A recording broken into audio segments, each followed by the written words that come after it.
Hello YouTube ahlisi, bilan yana men Umidjon. Bugungi videomizda bugun stream bo'ladi. O'yinlar o'ynamaymiz, faqat hamma blogerga 100 ta fakt bo'ladi va biroz gapim bor. Buni oxirida aytaman. Kanalda hozir YouTube'ga kirib olamiz. Afsuski menda nima edi, onlayn yuzni notebookni ichini oladigan programma yo'q. Shuning uchun afsuski endi o'yinlar yoki videoni ko'ra olmaymiz. Keyin yoki montaj qilganda ko'rishingiz mumkin. Xiralikiga e'tibor bermanglar. Bu uyda havodan yo bu notebookimning ekranidan bo'lyapti. Buni tozalashim kerak edi. Hozir topaman. Hozir.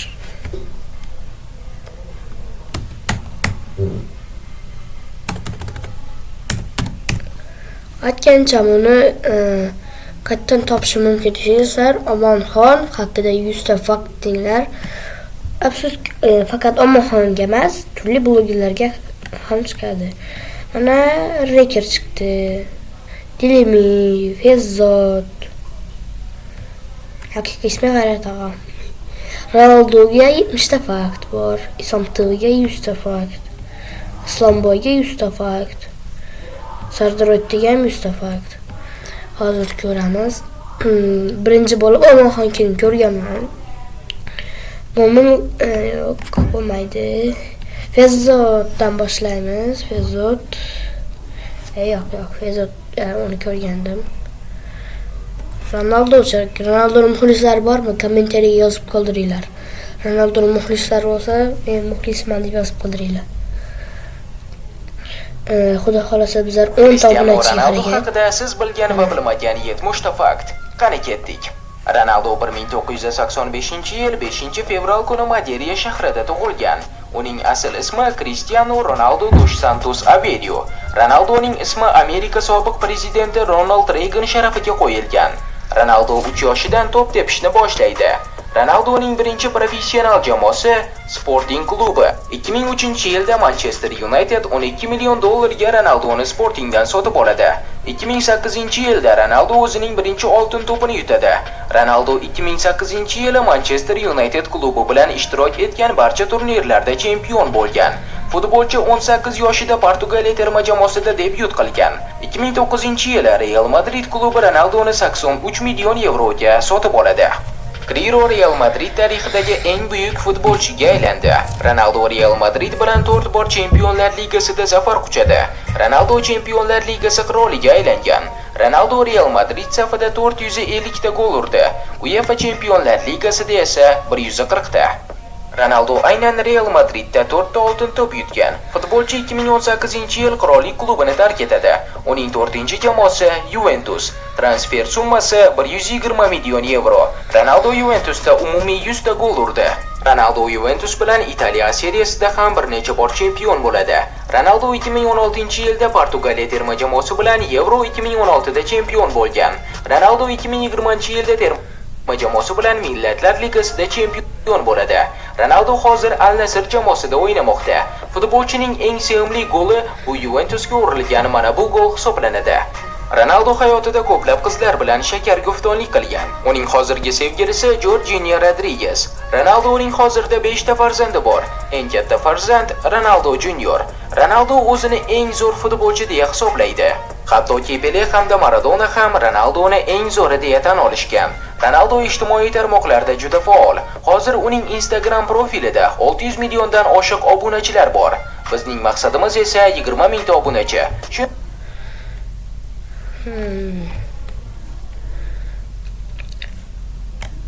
Ronaldo vaqtida 70 ta fakt hammasini ko'rib bo'lmadik hali.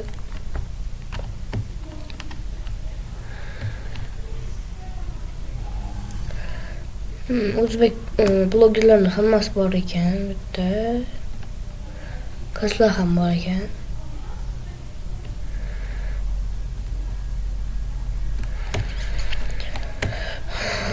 Hop.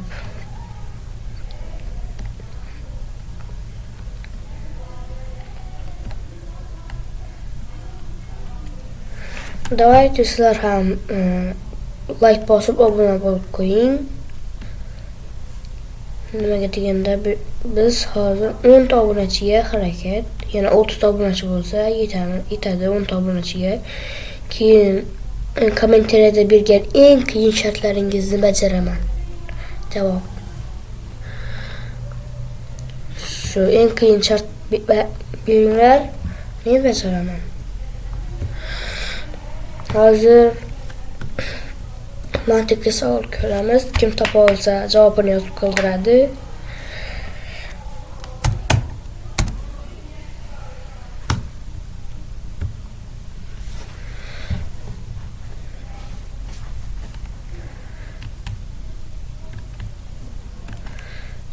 Mana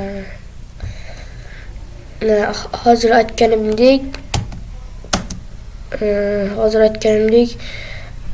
bu ba'zi joylarida masalan linzalarni yoki hayvonlarni toping deyiladi, lekin men u joylarni o'tkazib boraman.